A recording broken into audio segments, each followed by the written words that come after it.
Hi, I'm Andrew Steinacher. I work at Wolfram Research, and I'm going to be talking about food and nutrition. For those of you who may not have been here for last year's talk, I gave a talk just like this last year. We've gone quite a bit further since then, which is why there's a 2 in the title. And I'd also like to point out Brandon. He helped out a lot on this, and there's a lot of other names and faces even in this room that have helped out a lot with this stuff. So don't assume that this is a one-man show or anything like that. Definitely a lot of thanks to them and a lot of thanks to our food science interns from the University of Illinois as well. So I guess to start out, I'll point out what I'm going to be talking about today in a little more detail. First, I'd like to give a quick brief review over what we talked about last year, talk about some of the food domains we have in the new entity framework that was introduced in Mathematica 10, as well as hop into some of the new food data we have involving packaged foods, international foods, some cooking equipment. We'll hop into a little bit of nutrient type information that we have and sort of how to package that all together into a nice meal tracking sort of application. So I'll try and go brief through this, but the idea here is that we need to have some place to store our nutritional information, and so we've introduced a food entity type, which basically stores nutritional information for a specific kind of food. For example, some of these are very detailed, as you can tell, how they're cooked and what ingredients they may have in them, as well as some specific cuts of meat or even specific products of food. Since last year, we've added a lot more foods. I think we had about 30,000. Now we have almost 100,000 now. So we're really adding a lot of foods as we go along. There's a lot of nutritional properties we have, which come in a variety of flavors, including relative ones, which are sort of on a gram per gram basis, so you can compare foods that way, or you can compare on a typical serving size or a typical item size as well. In addition to all of these nutritional properties, we have a lot of non-nutritional ones, like food types, for example, which I'll cover in the next slide, and varieties and various things with how these foods are all very precisely organized and defined. And even we can make nice nutrition labels out of them too. So one of the neat things we have is food types, which is a little fuzzier than foods are, which we need to have because 100,000 foods are really hard to navigate through. So we need about a much smaller, fuzzier sort of thing to work with, and these are food types. These do not have specific nutritional information, but they're intended as sort of a navigation tool. And so they have a lot of non-nutritional properties, as you can see here. So things like almonds, bananas, apples, oranges, those sorts of things. We even have a lot of other things that you might not even think are even related to this stuff, like even related Pokemon, for example. So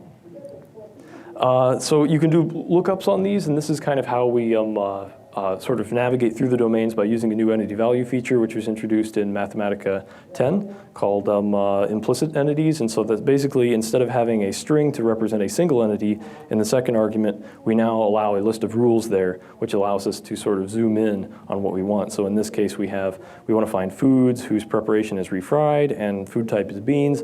That will give us a refried beans implicit entity. And so basically this is one entity that sort of aggregates over all of them. And you can always get them back by using random entity or entity list. And of course, if you query for a single value, you get one value back. That's the nice thing about having implicit entities. And you can do a lot of other cool things too, like you can grab all of the most calorie-dense foods that we have, which are mostly fast foods, naturally. And we also have a lot of neat things you can do with image collage and those sorts of things using this sort of technology here. Another important tool that we need to have is entity instance, which is how we represent quantities of food. So you can take any entity here, and then in the second argument, you can specify how much you have. So this is basically 200 grams of refried beans. And so if we have properties that depend on the content, on how much you have, that's what we use it for. So here we have absolute properties that sort of you can feed it how much you had, and then that way it'll scale appropriately from there. And you can even make nutrition labels out of this sort of stuff too. And if we have the ability to do this, we need to also be able to group things together. And the way we do that is by using entity group. I won't talk too much about this, but it's basically the same thing. It's a further layer of grouping that way, so you can still get back a nutrition label that way. So this sort of pretty much wraps things up on what I more or less showed last year. I trimmed out a lot of the examples and neat things there because we have a lot more new stuff to show off as well. But you can also see more if you have a QR code reader. Feel free to take a picture. That'll take you straight to it. Also, you can download this notebook or even the notebook that I used last year, just on Pathable, so it should be right on there as well. One of the things I point out in the blog post here is how to compare apples and oranges with a nice manipulate. I've left the code in here if you want to see it, but it's also on there to compare things. And there's a lot of other neat stuff like comparing frozen pizzas and various things like that. Let's move forward onto the new packaged food type stuff that we have. So we've added a lot more packaged foods, and we're slowly adding in more and more properties than what we had before. One of the first and most important probably is marketing descriptions, so you can kind of see the sort of trends that we have. So one of the first things you can do is, here's a couple examples of them. And so I went and grabbed one of the first things you do when you do natural language processing type stuff is to grab the n-grams and delete the stop words and those sorts of things. So that's what these sort of are. So these are sort of the 1 grams here, the single words, and these are the bigrams or pairs of words, and then 3 words together, or the 3 grams as you might call them. And as you can see, a lot of these are nutrition based over here, lots of calories and organic and those sorts of things too. And there's a lot of that sort of stuff in these as well. You see a lot of department in agriculture. That's because they were inspected for various things from the U.S. Department of Agriculture, and so delete stop words gets rid of the of, which is why that shows up. So since it is pumpkin season, it's kind of nice to be able to go through and find out what food types are related to these. And so by looking up pumpkin, you can find all the different food types that go with that and make a nice word cloud out of it. And you can see that pumpkin frequently shows up with baby food, for example, and a lot of other food types as well. But also, since it's, pumpkin spice season, as a lot of people call it, there's a lot of other foods that are related to pumpkin spice here as well that show up. And of course, you can do this for other things, like, for example, organic and natural, which organic mostly shows up for baby food and a wide range of things, and natural shows up for even more things, not just one in particular. And you may want to look at other holidays too, and it turns out that they're not very exciting. Halloween, pretty much there's only candy, and for Easter-related things, there's a little more variation, but it's a little more variety there. So moving forward a little more, we've added a lot more international foods as well. We've added about 25,000 of them actually from about 20 countries, and so here's a nice little georegion value plot that shows off how many we have in each country in Europe. There's a lot of detailed nutritional information for all these things, as you might expect. I will make this a little easier to see here. So there's just a couple here that we can create nice large nutrition facts labels for. And we also have translations in multiple languages. It's a little hard to see here.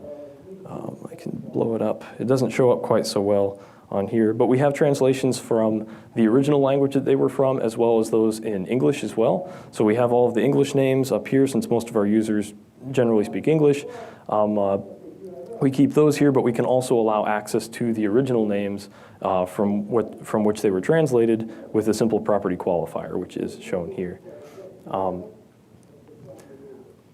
So in order to do some of this stuff, when we deal with lots of foods, we need to have some sort of alignment with these non-nutritional properties that we had before, like food types and those sorts of things. It turns out a lot of work like that for these international foods has already been done for us, which is using the LanguaL International Food Thesaurus, which has about 7,000 terms.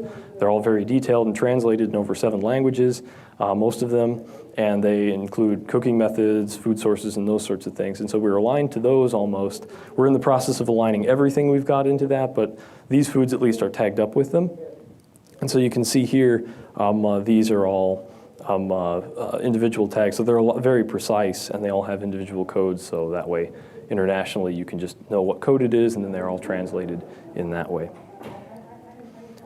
Some of the neat things you can do with this is that you can look up various foods much in the same way that you can do with the implicit entities otherwise.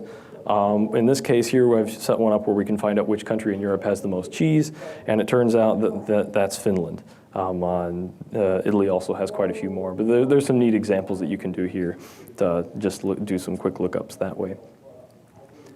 You can also do some nice nutrient comparisons, like you can look at the calorie density of foods.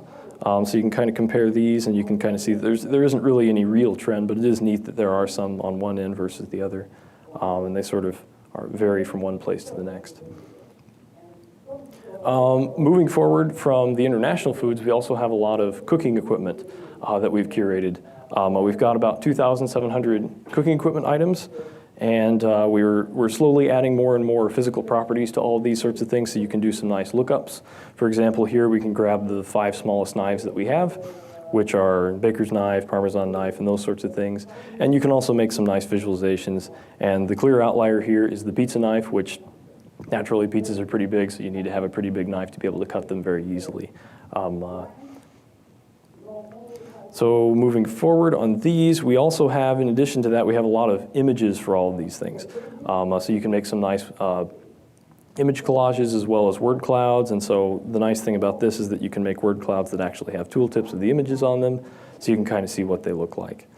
So this is all part of our sort of way to move forward to get into recipes and those sorts of things. This is one of the bit stops we're making before we get that far.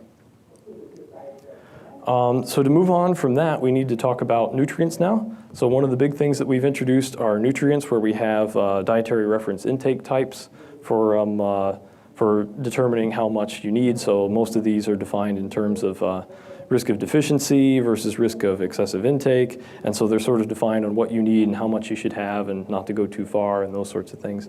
We have properties that we can use to grab that information really easily and make some nice plots like this, where you can see over how old, based on your age, how much do you need for a particular property, for example. We even have some that are customizable. One here is the daily value percent, which gives you the ability to look up, given a certain amount of food here, how much of my daily value does that satisfy? And so here I've just got 50 grams of an orange, and then that tells me that covers about 43% of it all. And of course we can also do this visually too, in a similar fashion using compass plots, which if you were here last year, you'll have seen that I used this sort of thing. Now we have a property for it, so that you can just do it right on the fly there, and you don't have to build it yourself or anything. It's built right into it, which is nice. And that way you can compare foods and those sorts of things as well. And the nice thing is you can also hold your mouse over it and it'll tell you how much you have on each one, rather than just giving you a visual overview as well. Like I said, it's also customizable, so you can actually customize these to fit your diet as you need them. One of the things you can do is you can use the property qualifiers to be able to specify it. I'll show a little bit of the detail here. Using these qualifiers, you can specify your gender, if you're pregnant or not. You can also specify what nutrients you want to use, as well as your age, so that you can customize these plots to be however you need. You can even use different dietary reference intakes types that I mentioned before, so not just the daily value, but you can also use maybe the estimated average requirement or something. Or if you're really worried about going over how much you've used, you can also use the tolerable upper intake level that way. Moving forward, I guess the last thing I'll point out real quick before any sorts of questions and those sorts of things, I sort of put all this stuff together to be able to create a meal tracking application, which I won't really show too much here right now. But the idea is basically that we create a web form, which I've included some code, and it uses DataBin to be able to store this information and access it. And so it's a relatively simple code to use, where you can type in how much you had, type in the food, and using interpreter, it's able to understand it. And you can even set up other things like what you ate, when you ate it, and those sorts of things. And it's very easy to set up and use the same sort of barcode scanner that I had showed last year in a simple web form. So on your phone, you can just take a picture and have it uploaded into it and use it there. So as a quick thing there, I'll also point out that you can do some nice visualizations with this. Here I've used some vertical gauges set up so you can kind of visualize what's happened. So over the past week, I've put in a couple properties here, a couple nutrients. So here is vitamin C, this is sodium, and this is potassium, and that's iron. So just as a quick example, you can kind of see that every morning I have a glass of apple juice, which more than satisfies my requirement, which is why the bar is full most of the time. But you can see other days where it's not so much here, when I don't do that and have maybe water or something else in the morning instead. So this is a neat way to be able to sort of track your diet, and you can do many other things than just this sort of thing. And with that, I guess I will wrap things up and give a quick review. So basically, I showed you what I did last year with some of the food domains, some entity value features, some applications, and a link to the blog post that I did. that shows a little more information there. Show some of the new food data that we've done with packaged foods, international foods, and cooking equipment, and also some nutrient type stuff, things that you can do there, and a brief overview and some code with meal tracking type stuff. So at that point, I guess I will open it up for questions. Thanks.